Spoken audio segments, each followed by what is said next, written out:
Lecture 12ویں جماعت کے لیے اس سے پہلے ہم نے اس سبق سے متعلق یا ان غزلوں سے متعلق کچھ اشعار کیے، کچھ سوالات کے جوابات اپلوڈ کیے یا لیکچر ان کے پیش کیے۔ اس لیکچر میں ہم 2 اشعار کی تشریح کریں گے اور باقی جو شعری صنعت حسن تعلیل کے متعلق یہاں تشریح کی گئی اس پر بات کریں گے۔ پہلا شعر ہے: وصال یار کا وعدہ ہے فرد قیامت پر، یقین مجھ کو نہیں ہے غور تک اپنی رسائی کا۔ تو اس شعر کی تشریح آپ نے پڑھی، ایک بار پھر ہم اس کی تشریح کریں گے۔ اور یہاں پہ بتا دینا ضروری ہے، جو میں نے بار بار دہرایا پچھلے لیکچرز میں بھی، کہ جب یہ پوچھا جائے تو آپ کو لکھنا ہے کہ یہ شعر آتش کی غزل سے لیا گیا ہے۔ اور اگر کوئی لکھے گا کہ یہ جو ہمارے نصاب میں شامل ہے وہ بہتر، اگر نہیں لکھے گا لیکن کم سے کم یہ لکھے کہ یہ شعر آتش کی غزل سے لیا گیا ہے، اور پھر شروع ہو جائیں۔ اس میں شاعر فرماتے ہیں کہ یار کے ملنے کا وعدہ قیامت کے دن پر ہے، یعنی میرا محبوب مجھے قیامت کے دن مل جائے گا، لیکن مجھے یقین نہیں کہ میں کبھی اپنی قبر تک پہنچ جاؤں، یعنی میں قیامت تک اپنے یار کا وعدہ کرتا رہوں گا، اس سے پہلے نہیں مروں گا۔ تو یہ تشریح اس کی قیامت کے دن پر، یعنی قیامت کے دن مل جائے گا، اس سے پہلے بھی میں نے اس کی تشریح کی کہ شاید اگر اس دنیا میں نہ ملے شاید آخری، لیکن مجھے یقین کہ میں غور تک مجھے کوئی لے جائے۔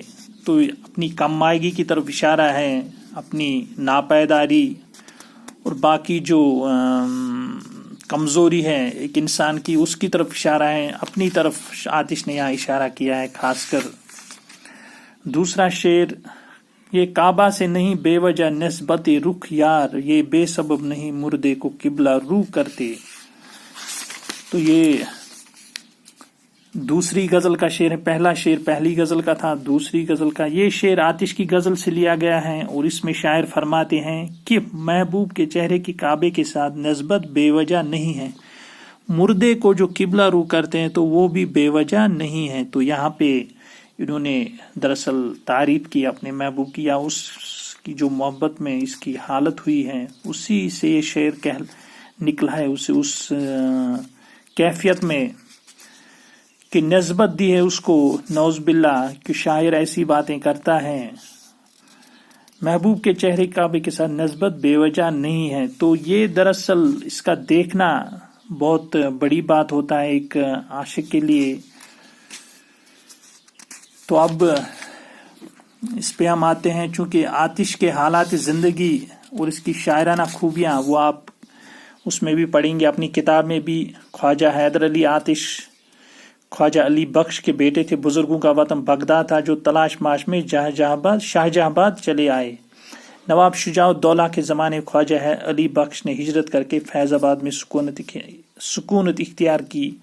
آتش کی ولادت 1777 میں ہوئی، تو بچپن میں ہی سر سے باپ کا سایہ اٹھ گیا تھا، باپ کا سایہ سر سے اٹھ گیا، اس لیے آتش کی تعلیم تربیت باقاعدہ طور پر نہ ہو سکی، تو یتیم ہو گئے تھے پہلے ہی بچپن میں ہی۔ پھر باقی جو چیزیں وہ آپ اس میں پڑھیں گے، تو جو خوبی ہے ان کی شاعری کی، آتش کا درجہ اردو شاعری میں گوناگوں خصوصیات کا حامل ہے، ان کے کلام میں قلندرانہ شان پائی جاتی، ان کا لہجہ بلند آہنگ ہے، وہ چھوٹی اور معمولی بات کو بھی بڑی شان و شوکت سے بیان کرتے ہیں۔ ان کے ہاں دنیا کے بارے میں ایک بلند ہمت اور قلندرانہ بے پرواہی ملتی ہے، یہ چیزیں دل کو متاثر کرتی ہیں۔ ان کے یہاں خیال یا جذبے کی کوئی خاص گہرائی نہیں ہے، ہاں بہت کم ہے، لیکن یہ غلط ہے کہ کچھ خاص گہرائی نہیں ہے، چونکہ دبستان لکھنؤ خارجیت زیادہ تھی تو اثر انداز ہوئی ان کی شاعری پہ۔ دبستان لکھنؤ کے شعراء میں آتش کا انداز بیان انفرادی حیثیت رکھتا ہے۔ آتش کی طبیعت میں شعر گوئی کی فطری صلاحیت موجود تھی، ان کی زبان صاف عام اور فہم اور مؤثر ہے، ان کے ہاں ایک لطیف صاف ستھرا اور پاکیزہ معیار ملتا ہے۔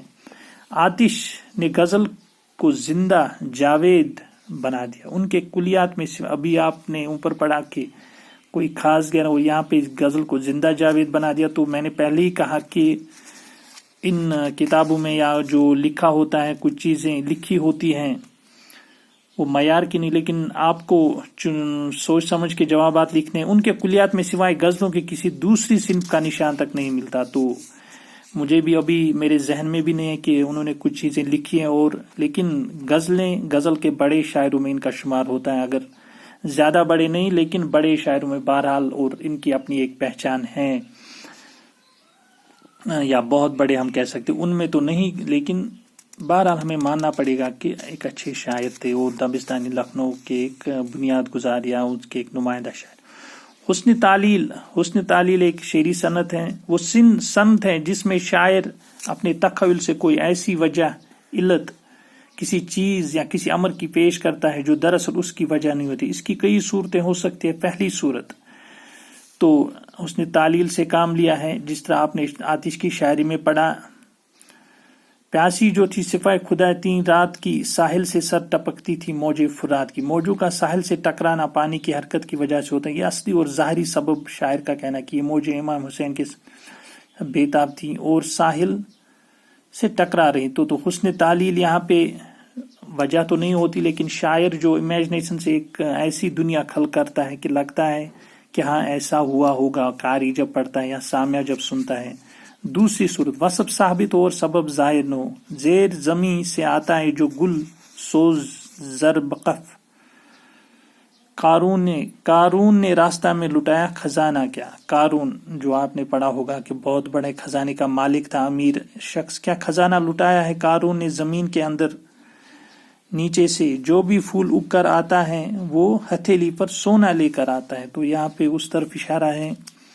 پھول کا ضرب قف ہونا ثابت ہے، لیکن اس کا کوئی سبب نہیں۔ شاعر نے قارون کا اپنا خزانہ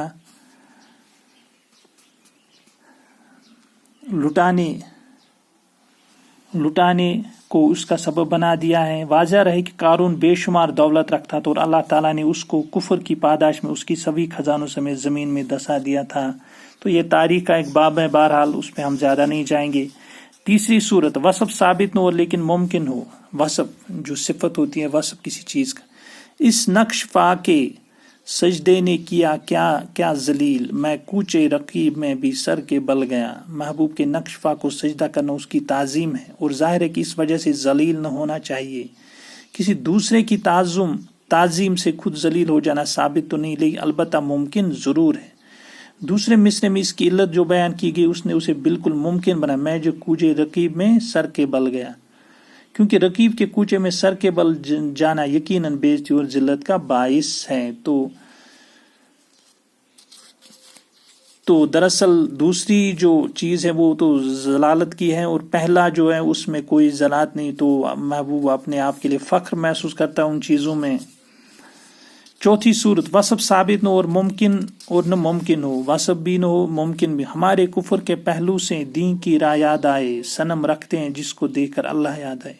کفر سے دین حاصل کرنا ایک ایسا وصف ہے جو ناممکن ہے اور غیر ثابت ہے، تو یہاں پہ حسن تعلیل سے زیادہ کام لیا ہے، جو وصف بھی نہ ہو اور ممکن بھی نہ ہو، ہمارے کفر کے پہلو سے دین کی راہ یاد آئے، صنم رکھتے ہیں جس کو دیکھ کر اللہ۔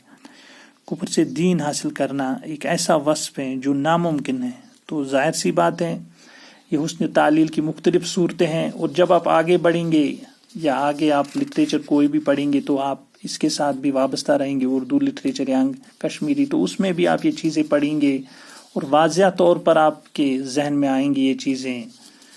شکریہ۔